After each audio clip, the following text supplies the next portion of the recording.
Mobilni tim Saveza za pristupačnost Srbije počeo je obilazak banjskih lečilišta širom Srbije. Januar je rezervisan za Kanjižu.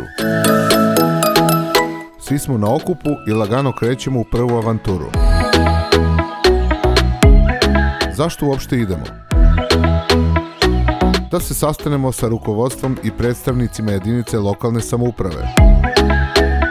Da razgovaramo o tome koliko je banja pristupačna. Mapiramo izazove, tražimo mogućnosti za unapređenje pristupačnosti.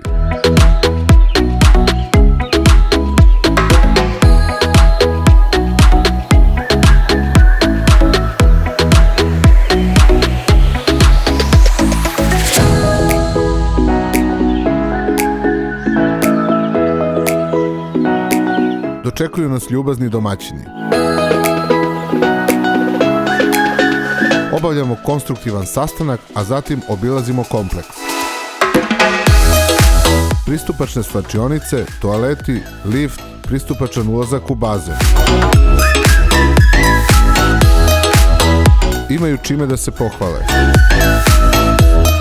Postepeno se uklanjaju barijere i radi se na unapređenju pristupačnosti.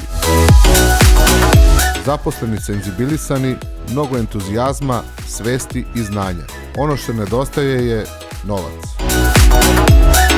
Za ugodan boravak u banji važno je i okruženje. Odlazimo u obilazak pristupačnog šetališta.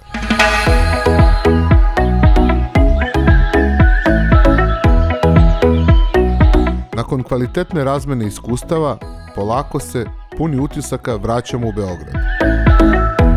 Pratite nas za kratak info video iz naredne banje. Obilazak banja realizuje se u okviru projekta jačanja otpornosti starijih osoba i osoba s invaliditetom tokom COVID-19 i budućih katastrofa koji finansira Evropska unija uz podršku Austrijske agencije za razvoj i Austrijskog crvenog krsta. Regionalnim projektom koordinira Crveni krst Srbije, a nacionalni partner je i Nacionalna organizacija osoba s invaliditetom Srbije.